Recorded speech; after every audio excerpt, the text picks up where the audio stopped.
Bienvenue dans cette nouvelle édition du 12-15. Au sommaire de l'actualité, des administrateurs pour gérer les entreprises, des hommes d'affaires arrêtés dans le cadre de l'opération Main propre lancée en Algérie. Une décision de la justice algérienne annoncée le 25 août visant à garantir la pérennité de ces entreprises. Selon son ministre de l'économie, Abdallah Hamdok, le Soudan aurait besoin d'environ 8 milliards de dollars pour relancer son économie. Celui qui a pris ses fonctions de Premier ministre cette semaine a d'ores et déjà entamé des pourparlers avec le FMI et la Banque mondiale dans le but de restructurer la dette du Soudan. Et puis la Banque centrale du Rwanda envisage d'émettre une monnaie électronique, un outil par lequel l'institution espère améliorer les transactions financières. Mais cette option soulève de nombreuses inquiétudes. Depuis la démission du président algérien Abdelaziz Bouteflika en avril dernier, la justice a ouvert une série d'enquêtes sur des faits présumés de corruption visant en particulier des hommes d'affaires accusés d'avoir profité de leurs liens privilégiés avec son entourage. Afin d'assurer la pérennité de leurs entreprises, la justice algérienne a désigné des administrateurs afin d'assurer la gestion des sociétés appartenant aux hommes d'affaires incarcérés. Les précisions dans ce sujet de la rédaction.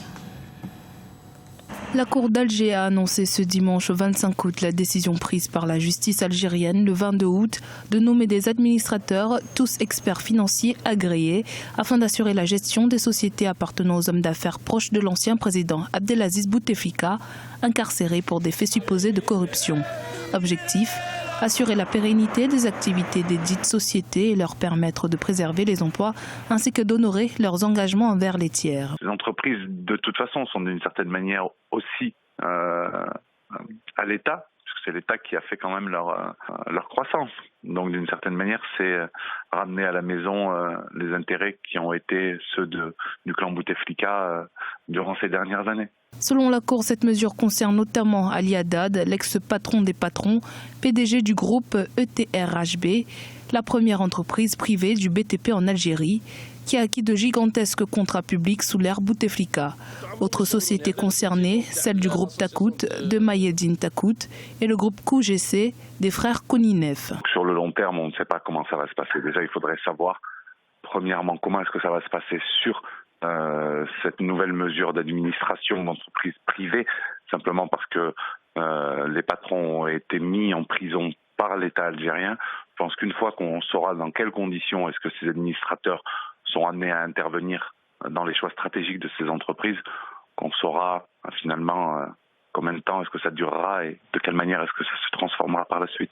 Depuis la démission en avril dernier du président Abdelaziz Bouteflika, la justice a ouvert une série d'enquêtes sur des faits présumés de corruption, visant en particulier des hommes d'affaires accusés d'avoir profité de leurs liens privilégiés avec l'entourage de l'ancien président.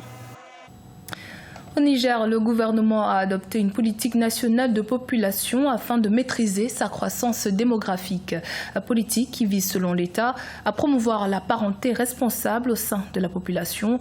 Le pays détient en effet un des taux de natalité les plus élevés au monde, soit 6,1 enfants par femme. Philomentine. Le gouvernement nigérien a adopté une politique nationale de population dont l'objectif est la maîtrise de sa croissance démographique. La démographie du pays est notamment caractérisée par l'un des taux de natalité les plus élevés au monde. Ceci s'expliquerait par une jeunesse de la population, un faible niveau d'éducation et une société où 79% de la population sont des ruraux ainsi que des femmes au foyer. La démographie est un frein au développement. À ce niveau, il y a des facteurs traditionnels. Le Niger est une société musulmane avec un fort taux de polygame. Et d'autres facteurs, c'est le chômage. Le gouvernement peut s'efforcer de mettre l'accent sur l'éducation au planning familial. Avec une population de 22 millions d'habitants et une moyenne de 6,1 enfants par femme, cette situation compromet le développement économique et social du pays qui fait face à une demande incessante en matière d'éducation et de santé. Il faut de la volonté politique, il faut une éducation des familles. C'est vrai que la notion de parenté responsable, elle est importante, mais le Nigérien traditionnel vous dira que le parent nigérien est par essence un parent responsable. Donc sur ce plan aussi, nos traditions montrent que le gouvernement rame à contre-courant des réalités du pays. La population du Niger devrait atteindre 79 millions d'habitants en 2050. L'offre de services est très loin de suivre la cadence des besoins de la population. Les frais freinée par le désaccord des islamistes radicaux. 8 milliards de dollars, c'est le montant dont le Soudan aurait besoin pour les 2 prochaines années afin de couvrir ses dettes et contribuer à rebâtir une économie dévastée par plusieurs mois de crise politique. Les autorités du pays plaident également pour la levée des sanctions américaines afin de faciliter ces échanges avec des partenaires financiers internationaux. Nathalie Mo. Plus de 8 milliards de dollars, c'est le besoin en financement du Soudan pour relancer son économie. D'après le nouveau Premier ministre, Abdallah Hamdok, ce montant permettra au pays de couvrir sa facture d'importation au cours des 2 prochaines années. Près de 2 milliards de dollars en devises étrangères devront être mobilisés afin de ralentir la dépréciation de la livre soudanaise et la stabiliser. Pour l'instant, le gouvernement soudanais n'a pas encore éclairci sa vision de la politique économique, dans la mesure où par le passé, c'était un pouvoir bureaucratique centralisé autour de Ahmad Bachir, avec des relations de clientèle, la corruption, etc. Donc, il y a tout un élément que le gouvernement soudanais doit satisfaire. Mais avant d'obtenir cette somme, les nouvelles autorités soudanaises devront régler la question des sources de financement. À ce propos, des pourparlers ont été entamés avec le Fonds monétaire international et la Banque mondiale, avec pour objectif de restructurer la dette qui empêche au Soudan de bénéficier de nouveaux prêts de la part des institutions de Bretton Woods. Le Soudan est en cessation de paiement. L'accord du Fonds monétaire international et de la Banque mondiale, c'est une conditionnalité pour que d'autres bailleurs de fonds puissent mettre la main dans la poche. Mais on connaît les conditionnalités de la Banque mondiale et du FMI. Le Soudan, qui se trouve dans la liste noire américaine des pays soutenant le terrorisme, devra également négocier un plan de sortie. En effet, depuis les années 1990, le pays est isolé de la majeure partie du système financier international.